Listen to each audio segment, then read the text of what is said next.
kulanti wacan wanaagsan dadka aan daawanayo meel kasta oo aad joogtaan halkani waa Somali American TV oo aan si toos ah idinka soo gudbinayno studio ku yaala magaalada Minneapolis gobolka Minnesota ee cariga Mareykanka. barnaamijkan isku soo fool leh ayaa daawadayaal waxaanu ku falanqeyn doonaa dooda aalaaba ka dhexdhacda hogaamiyaasha labada xisbi ee Jamhuuriga iyo Dimuqraadiga marka loo tartamayo jagada madaxtinimada. waxaa la isugu yimaadaa dood caalami ah oo laga soo qayb galo dabeetana waxaa la qiimeeyaa hadaladooda iyo khudbadahaasi dooda ku jira ee ay soo jeediyaan iyadoo imika doorashooyinkii Mareykanku ee madaxtinimadu ay dhowdahay oo bisha November la bilaabi doono ololahiina uu socdo ayaa debate ama doodu iyana ay inagu soo fool leedahay qodobo badan ayaa daawadayaal aynu eegi doonaa oo ah xilliga debate-kaasi ama doodaasiba la aasaasay doodani sideedaba ma dhaqan baa mise waa siyaasad waxaa kaloo eegi doonaa Trump ma ka soo qayb geli doonaa doodaasi iyadoo aynu ognahay in maxkamado iyo buuq furo badani uu ku jiro Donald Trump waxa kale oo daawadayaal aynu eegi doonaa oo idiin quusgeyn doonta dadka gaar ahaan Soomaalida ah ee dhinaca sharciyada iyo dimuqraadiyadda aan aad u aqoon waxa haatan socota gabadh loo diidan yahay inay noqoto madaxweyne ku-xigeenka dalkan Mareykanka talow gabadhaasi maxay samaysay waxaa lagu eedeynayaa inay beri ay dishay ayga daraadii ay ku waayeysaa in ay jagada madaxweyne ku-xigeenka dalkan Mareykanka ay hanato arrimahaas oo dhan ayaynu ka faalan doonaa dabcan Faadil Sheekh Maxamed ayaa garabkayga bidix fadhiya oo isagoo ka faalada siyaasadda caalamka iyo arrimaha bulshada mar kale aan soo dhaweeyo Faadil mahadsan saaxiibkay gabadha way nagu dambaysiin doonaa horta si shirka aan leeyahay shirka laga hadla waaye arrimaha kale geli doona bal aan ka bilaabo horta doodan aynu madaxweynayaasha doodaan ama dadka u ordaya jagada madaxtinimada goorma soo bilaabantay sideeda saaxiibka cali marka hore ilaahay baa mahad leh marka la isku imaano aad baad mahadsan tahay fursada qaaliga ay siisay doodan saaxiibka cali waxa lagu leeyahay marka horeysa horta bilaabatay waxay ahayd bishii October 15keedii 1858 bay ahayd badhaan waxay dhaheen dooda Mareykanka oo madaxweynayaasha ama ha noqoto baarlamaanka ay doodayaan marka hore waxa ku bilaabatay journalka labadii madaxweyne ugu horreysay ku bilaabatay waxay madaxweyne la dhihi jiray Abraham Lincoln iyo nin la dhihi jiray Stephen Douglas labadaba ku bilaabatay baa journalkii koonfurgaliyada wuxuu ahaa mid kala dhaco Associated Press marka waxa la mail waxay baalay dood uu san qof kale celinaynin stage-ka intay fuuleen ay isku miisayaan ayay ahayd baalay doodii ku xigtay oo bilaabatay idan waxay ahayd si journalka ugu socotay waxay isu bedeshay raadiyo raadiyaha laga dhageysto Mareykanka raadiyaha laga dhageysto waxay bilaabatay 1948 baa raadiyaha Mareykanka oo dhan laga sii daayo oo la isku ayaa noqotay labadii madaxweyne ay dhaxmarteen waxay baalayday madaxweyne Dwayne la dhihi jiray iyo madaxweyne kale la dhihi jiray Franklin Roosevelt labadii murashax waxaana guuleystay Roosevelt baa guuleystay raadiyihii markaa duubahayeen wuxuu ahaa baalayday KDKA baa la dhihi jiray oo Mareykanka dhan laga dhageysanayay marka idaacadaas laga dhageysanayay idaacada Mareykanka dhan laga dhageysanayay doodooda markaas waa markaa ay bilaabatay marka inuu qof dhaxo intuu fadhiisto uu codka kala siiyo laakiin bilowga ugu horreysay Ibrahim Lincoln iyo ninka kale Stephen ha qof dhax fadhiyay meesha jirin waxa la markii u dambeysay waxay soo bedeshay baa la TV oo live ay noqoto baashi oo dadka daawadaanba waxay ahayd baa la bishii September 26keedii 1960 marka xorriyadda qaadanay waxa ku bilxay baa ninka la dhihi jiray Richard Nixon iyo ninka la dhihi jiray John F Kennedy waxa ku guuleystay John F Kennedy markii ugu horreysay oo si live ah dadka Mareykanka TV laba madaxweyne soo fadhiistaan ay TV ka daawadaan markaas bay ahayd hadda waxa lagu leeyahay waxa la marayaa online hadda marka doorashada dhacayso wax TV daawan ma arkayso qofka telefonkiisa iyo iPad daawanaya marka tadawur badan bay soo martay horumar fara badan wala si horumar channel bay ku bilaabatay raadiyaha ku xigay TV ku xigay haddana online baa la maraya doodan marka Faadilo sharci baa ma dhaqan baa maxay tidlada doodan waa dood oo dhaqan ah weey ee sharciga Mareykanka kuma jirto waxay ku leeyihiin xilligaas laga bilaabo ilaa yoomina hada dadka Mareykanka waxay barteen madaxweyne ka soo tartamaya inuu qofka la tartamo laba challenge isgeliyaan ayadoo muhiimadu tahay in la ogaado madaxweynaha awoodiisu intay la agtay qofka wadanka rangareyn doona marka dhaqan ma waa dhaqan sharci ma ah sadarteed bad wax la walaacsan leeyahay dhaqanka noocaas ay quruxda badnaa ee ilaa 18 century soo jiray inuu qiil galaa hadda laga baqayaa hadda iska jool loo sameeyay waqti schedule hadda waa la sameeyay waxa lagu leeyahay qolada hadda oo schedule ka sameeyay waxa la dhahaa commission of presidential debate baa la dhahaa waxa la asaasay baa la yiri taariikhdu markay ahayd 1900 iyo waxa jeeda 1980 ayaa la asaasay qolada noocaas oo hadda jirto wuxuu leeyahay TV ga CS Bank la dhaho wuxuu sheegay in hadda la dajiyay oo September 16 keena sanadkan ku jiro iyo mid u horeysa noqon doonta تكون حتى واحد نقطة نتا أكتوبر كوجيدا تكون حتى واحد نقطة أكتوبر سهل بنقطة نتا لكن بدأ صاحبك حالي ولا ليه بيه وحي تايم لكن كو حاجة يمكن لبدا مدحوينا متك سوي حلو ترتاح وسكر ريبو إلى يسواش يا صح صح يو بالحافظ إلى بلاوته ومتك سؤولية ضد سنتي دونا أولية إلا حد وحل أولية جو بايدن مشي ضد دانو تجي دوره ترامنا مشي تاسو ولا عاد وين كبرت شعبك مريكا لفتي ما مخل واستا شيكتا هوري وسي شيغي جيرين ويش بمبورو جيرين هذا بمبورو جيرين ان ترام ديدي كرا بس waxa hadda laga baqay waxay tahay maadaama oo Joe Biden uu sheegay Trump dhaqankiisuna ay noqotay wixii waligeed ma dhicin baa leeyahay xisbi jamhuuri ama dimuqraadi ha noqoto oo reebreebkii galahaya oo qof murashaxa uu soo waligeed doodooda ka qayb galin ilaa yoomina hada mooyeen maanta Trump waxa la Republicanka markay doodahayeen hal mar oo kamid ah kama soo qayb qaadan taas marka waxa leeyahay maadaama uu doodii Republicanka uu ka qayb qaadanin jagadeena uu ku guuleystay oo nimanka uu ku guuleystay haddana aysan saxaxadii jirin inuu diido ma dhici kartaa taas walbahaarka uu hadda noqonaysa Joe Biden wuxuu isleeyahay maadaama oo saaxiibadiisa la tartamayay uu doodooda ka qayb qaadanin maxaan anigu u bumburinaya hadduu asagu kala ma arkaya hadduu sagal lama arkayo labadana way fahamsan sida doodahan u dhacan laakiin dadka Soomaaliya joogayna daawanay doonayay arrimaha Mareykanka fahmaan waxaan ugu dhiganaa in doodu ay laba xisbi u dhaxayso xisbiga dimuqraadigu waxa tartamaya 15 qof 20 qof marka iyaga laftooda soo doodaya marka isreebreebaan nin baa ka soo baxaya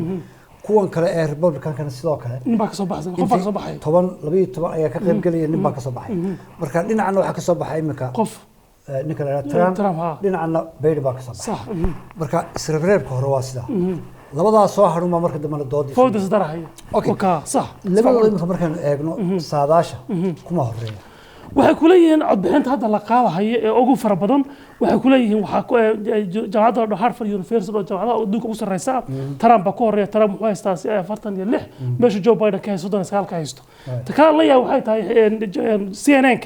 always Joe Biden u advocate gareeya wuxuu asagana hoosta ka xariiqay oo qiray Trump inuu haysto boqolkiiba 49 meesha Joe Biden ka haysto 45 ka haysto isku duuduubo US Today asagana oo Trump oo Joe Biden la jiray asagana wuxuu yiri Trump wuxuu haysto 42 meesha Joe Biden uu ka haysto 33 ka haysto marka waxaad moodaa booliska marka la fiiriyo codbixinta la qaadayo mid kasta oo fiirisid Trump ku sareeya laakiin hadda waxay leeyihiin dimuqraad waxay ku doodayaan codbixinada la qaadayo macluumo soo burayso oo Hillary Clinton iyo Trump markay tartamayeenba Hillary Clinton baa sareysay Trump baa guuleysay intaas bay niyadda ku dhisanayaan laakiin waxaad moodaa codbixinada hadda la qaadayo inuu markasta Trump ka horeeyo masaas u dhici doontaa mase kale lama kala garanayo laakiin maadaama ragga saaxiibadaha ee la tartamaya gabdhihii wiilashii la tartamay uu madaxa jabiyay waxa laga baqayaa ihtimaal uu dhici karo inuu maanta uu afka ku geliyo Trump waxa iyaduna caadooyinka kamid ah in madaxweynaha tartamaya uu sii samaysto waqti ka hor qofka u noqonaya madaxweyne ku xigeen bal labadooda madaxweyne ku xigeen hadda noo sheekay waxa lagu leeyahay saaxiibka Cali oo Joe Biden oo lagu haysto gabadha la tartamaysa Kamala Harris ee hadda la joogto uma noqonaysa ninka laga suuhay inuu madaxweyne ku xigeen kaas waxay Trump ahayd wuxuu waxa la saadaalay dhowr qof la saadaalay qofku wuxuu Sarah Palin gabadha la dhigi jiray oo governorka inuu afar oo kan soo ahayd gabadhaas waxa la yiri wali ma cadaan la yiri gabadha ku xigay waxa la yiri la dhaho team Scott la dhaho madow ah oo rag ugu cadcad ah raggaasina waxa la yiri waa ku jaatay meesha dhilka gabadha la yaab kale oo dadka dhan ay u hanqal taagayeen gabadha wax la dhigtay waa gabadha loo Chris Nyom la dhaha la yiri gabadhaas waxa la yiri markii intii dadka u hanqal taagay ay meesha ugu dambeysay imaatay waa taariikhda dib loo raacay in dimuqraadka baa ka soo horjeeda moogtahay gabadhii book ay qorto la dhaho not going back baa la soo helay oo iska baanida meel ku jira library ah baa la soo helay bookii baa waxa lagu arkay saaxiibka Caliyow gabadha inay ku qortay inay ay dishay aygii bay qeexday baa gabadhaas gabadha ayga waa book qoraysay ardayda iska ahayd wax baa dhib isma leeyahay moogtahay waygii bay sifaysan waxay tiri ayga horta magaciisa waxa la dhihi jiray Chris baa la dhihi jiray ayga karig ayga la dhihi jiray wuxuu habalay 14 bilood buu jiray baa aygu oo ay yar 14 bilood oo dumar ah ayuu dhadig bay afsar ku dhahay dhadig dumar yar dheer waxay ku qortay ayga waxa ay tabiicad xun buu habay oo dadka dhageysanayna waxay bog ku qortay ayagu ma ahayn ay la tareen gareyn karo tababari karo ma ahayn oo wax qalafsan buu ahaa waxay ku soo go'aan ku gaartay waxay tiri maalmaha ka mid ah dariiq socda buu waxay tiri qoliyo dariska ah buu intuu ku boobay buu digaaga meel ku dhaqanaya mid luqunta jabiyay digaaga intuu ku dhaganaabay ku ordo qabaystay markay qabto digaagii dalkii kale ku boodsiray buu ayadii qaniinay bayatay mu qaniinay gabadhu waa ismartay bastoolad meesha ugu jirtay intee la soo baxday madaxa kaga dhufatay ta kaloo la yaab kale waxay tahay orgi ay ku qortay buuggeedaasi waxay sheegtay orgi inay dishay orgi weyn oo reer kadul ah bay dishay baa la yidhi gabadhaas buugga ku qortay marka dileema gabadhii ugu qoray waxay tiri orgigii baa sifaysan waxay tiri orgi waxay tiri 20 sano buu reerkayga waxay tiri samooyin fara badan buu orgi wuxuu ka habay tiri reerkayga wuxuu ka habay caqabo waxaa la yidhi marka sifaysan orgi waxay tiri orgi naasti ah oo horta aad u weyn oo geesalo taxteena waxay tiri gabadhu markaan ku soo dhawaano orgiga taabo waxay tiri intuu istaago uu dagaal u diyaar garoobayaa bay tiri waxaa kaloo tiri gabadhu orgiga ku nacay tiri markastoo agtaanada maray intuu istaago buu lugihiisa buu ku kaacayaa bay tiri orgiga lugaha kuma kaa jirin markaas kaadida firdhaysa baa doogga dhan gaadhaysay tiri waxaa kaloo tiri gabadhaasi kaadida doogga gaartay roobka markuu doo meesha dhan wax urata kaadi bay uraysaa bay tiri gabadha si kastaba ha ahaatee orgiga waxay go'aansatay inay disho maalmaha ka mid ah orgiga waxay dhan guriga intuu ka baxay meel bannaana darbi taagan oo caleenta cunaya bay ku soo baxay oo qori wadato orgiga markuu alkaa soo socoto wuxuu u qaatay inay tixtixa ka taaban doonto orgigii wuxuu istaagay difaac buu istaagay markay ku soo dhawaatay orgiga inuu ku soo boodacay bay xabadii ku dhufatay orgigii markuu dhacay ee arkay xabadana ku dhufato ciyaarta ay isbedeshay buu wuxuu doonay ku cararo gurigii uu gali jiray intuu sii gurguurinayay bay inta ka doordo lugta qabatay oo soo jiiday bay meeshii cunta caleenta ku culiyay keentay bay madaxa kaga dhufatay qisada yaabka calaw dhacday buugga ku qorto waxa ka mid ah markay orgigii disho orgigii dhintay aragtay bay xaga fiirisay sagalaal waxaa tahay wadada agteeda niman construction meesha ka shaqeynayay oo gaariga hoostiisa ku jira oo cabsada lafahooda u baqay oo indhihii suufka ka soo bixiyay oo gacmihii afka saaray bay aragtay baa la yidhi buugga ku qoraysa waxaas oo dhan taasi marka waxaa ku leeyahay gabadha marka waxaa la yidhi gabadha orgiga dishay ayga dishay haddii inta maxaan ka dhigno berri ka maalin annaga wayaaska waa leh ee madaxa naga too soo jeejiro ma afka dowladda dad nool muudaha dowladda yarka ordaya qofka leebka leeyahay gabadhii marka waxaa la iska badaa inay maxal ku noqotee jagada gofarka hadda haysay baba qilqil ku jirto marka inagu dad baa laynaa gabadhana orgiga dhay baa loo gudbaa qasada ka sheekay waxaan hadda xasuustay marka la barbar dhigo Soomaalida nin baa jira halkan Mareykanka Soomaaliya oo laba qof dilay oo cadaan ah laba qof dumara iyo nin kuwa constructionka oo bahal yar fuushano meel dhisaya ayuu gaari meesha ka dhuftay salaanki iyo wixii ay wateen dhulka dhigay ilaahay markii labadiiba muddo kadib waa dhintay oo halkaas meesha laabahay laabana way halka xangulaha madaxa ku dhuftay labadu waa dhintay ninkii maxkamad baa marka loo baliyay dilka noocaasi inkastoo accident yahay haddana imika sharci cusub baa laga saaray Mareykanka haddaad gaari qof ku dishay sidii beriga hore maaha ciyaar mashruuta gudaha sanado badan baa lagu xidhay marka ninka uu baxsaday ninkii soo baxsaday ninkii Soomaaliga ahaa wadanku ku cararay beri dambe Soomaali baa kan gaari ku Soomaali nin Soomaali wey beri dambe oo xoog soo wareegtay ayaan ka arkay telefishinada Soomaalida isagoo xildhibaana oo ninkii khudbanayo marka waxaan tiri Mareykanka hadii la yiraahdo oo ninkii xildhibaan buu noqday way yaabayaan wuxuu oranayaan annagu waxba kama rabnee idinku miyana qofka dambiilaha iyo baareen backgroundkiisii miyana lafiina uga baqayn lafiisi uga baqayn marka isagu de laba qof oo accident u jeeray kuwa lix soo diray ayaa baarlamaanka maalwalba ka hadlay oo aad garanaysid hebel oo waxay u kala galaanba sidii wax u kala dileen iyadoo loo kala galaaba ayaaba loo kala galaaba waxa kaloo kamid ah kuwa dambiye kala galay oo kufsi uu kamid yahay oo farabadan oo xitaa laga yaabaa qaarkood la yaqaano badii oo sanatara laakiin sheekadaada orgiga waxay xasuusay yaasiin ducaale ayaa ceergaabo oo reer ceergaabo xogay ariga buu leeyahay oo uu qalay orgi oo mid kamid halka yimi oo marti ah ayaa wuxuu igu yiri orgigaas khaati billah buu ka taagnaa sida gabadha khaati billah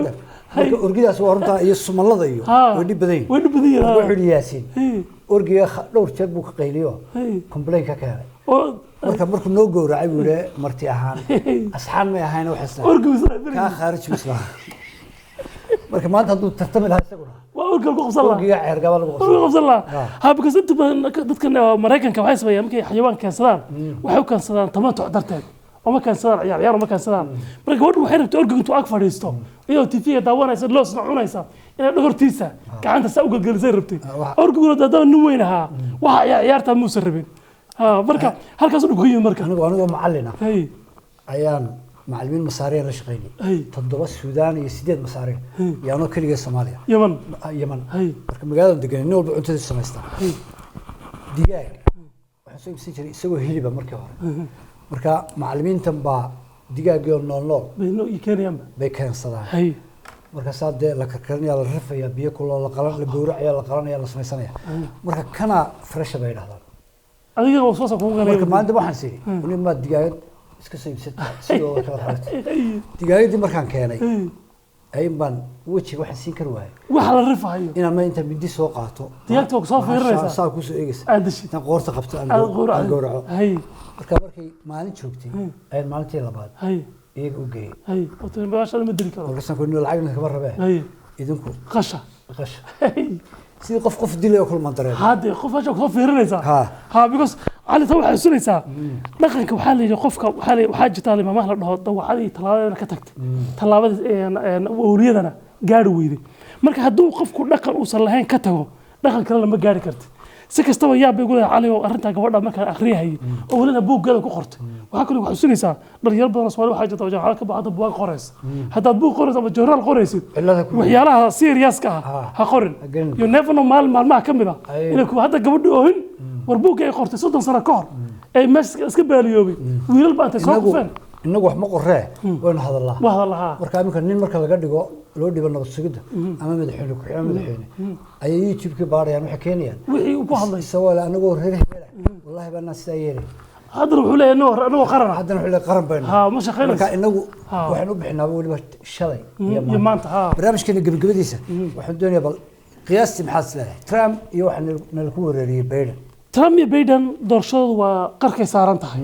Biden Trump hadda wuxuu haystaa ugu dambeys ilaa iyo bisha hadda soo socota August 29 uu haystaa inuu qof keensado inkastoo gabadhii hadda uu rabay ay ka xumaatay si kastaba ha ahaatee waxa la qiyaasayaa inuu Biden uu Trump soo bixi doono san noqon doona Allah yaclam وهاك وانا كور سويدنا وحنا برنامج كنا مركز قاندون ادي ادبال ما ثانك يو واي هدا وديال intaasi ayaan ku soo koobay barnaamijkaasi aan ku hadlaynay waxa ay tahay dooda dadka u tartamaya jagada madaxtinimada dalka Mareykanku waxa ay ku saleysan tahay meesha ay ka timid xilliga bilaabantay iyo gundhigeedu waxa uu yahay Trump iyo Biden tow ma isu iman doonaan doodaasi mise waxa noqon doontaa mid laga maarmo arrimahaasi oo dhan daawadayaal wixii ku saabsan doorashooyinka dalkan Mareykanka dib ayaan la soo socodsiin doonaa aniga iyo Faadil Sheekh Maxamed oo garabkayga bidix fadhiya dhamaantiin waxaan leeyahay wada ka tagayna sida iyo nabad geliyo